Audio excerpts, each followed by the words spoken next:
Bine ai venit la suntsportiv.com. În acest video îți arăt cum poți uploada videouri direct de pe YouTube. Intri la video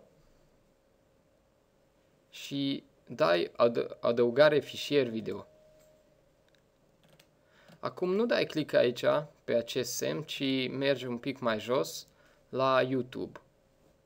Dai click și acum adaugi linkul de pe videoul tău care l-ai uploadat pe YouTube.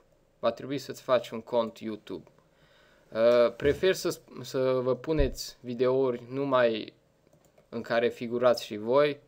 Nu aș dori să văd reclame sau chestii de genul acesta.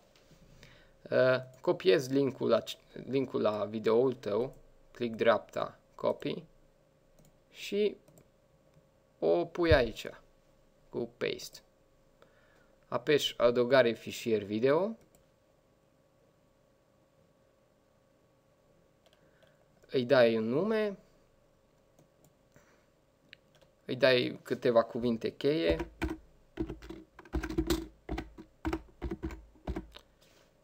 Și apeși salvare.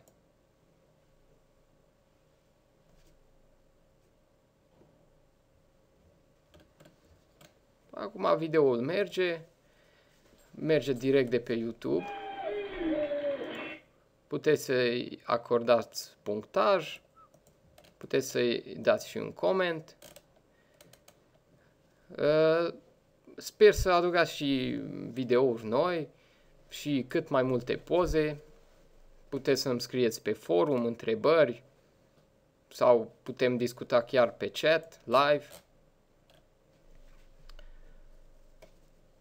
Sper să ne vedem pe site.